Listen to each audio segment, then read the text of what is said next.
Hey, this is Donnie, and we're back on the kitchen remodel project here on this rental property. Actually, it was our house. We bought another, and we're going to turn it into rental property.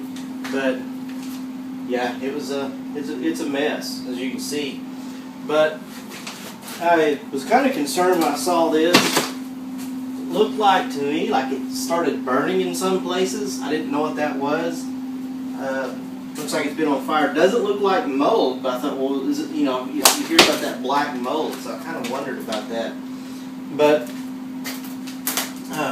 since the other day, did a little bit of research on it, and from what I found online, it said that's actually a good sign. Not a good sign, but it's an indication so you know where it may be leaking at. They said what it is, anywhere where your insulation turns black, that is an area where the inside air is escaping outside. So probably in these areas there's going to be an outlet or some type of hole where air is escaping. So what you need to do in that situation is find that hole, get some caulking, and caulk it off. So that's what we'll do. We're going to cut all this insulation off, and we're going to note these places. There's like quite a few different places that has that, and we're going to see if we can find a hole, or we might just go ahead and put liquid nails, all along the floor area. Make sure we are getting a good seal. I'm sure right here. Another thing we also noticed is a bunch of little holes in here. I'm assuming that's little tunnels that the rats have made. I don't know. But also I bet this is where some of the smell's coming from. Now we're going to cut it here and just replace the insulation from here down, because we don't want to have to take all these cabinets down. This may be where some of the smell is coming from, though. The mold smell I was talking about in an earlier video. But anyway, we're going to go ahead and get started. And what I'm going to do is just get a razor knife here and start with this one. I'm just going to cut it a little bit lower here so I have room to splice the new insulation in. Get that out a little further. I'm going to cut this.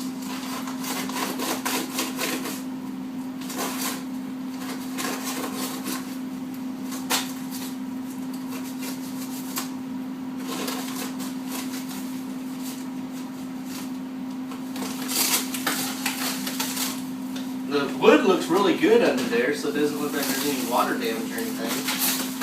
So we pull that out, and we know there was we're probably going to have to clear some of this out before we can do this, but I don't see any holes, but I'm going to assume, once you come over here a little bit, just where that joint right there, I'm going to assume some air is escaping through there. Now right here there is a hole going down. I don't know if a cord went through there at one time. I don't know if it's something to do with this. It's not that cord. This cord goes back this way. But we'll be sure to seal that up. In fact, this was an area, you can see where it had a mice nest right here. All that shredded up stuff. I bet that's coming through this hole right here. So anyway, we're going to do that. We're going to cut all this insulation off like this. We're going to try to seal it with liquid nails. Make sure it's got a good seal, and we're going to re-insulate it. Another thing we have to do before we start putting on new sheetrock is this pull off all the nails. We've got to go through with the hammer. Where's my hammer going in this mess? I think first we're going to have to clean this up before we continue.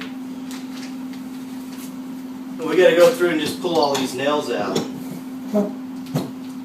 So we're going to cut all this insulation out. We're going to seal it real good. We're going to pull the nails out and go from there.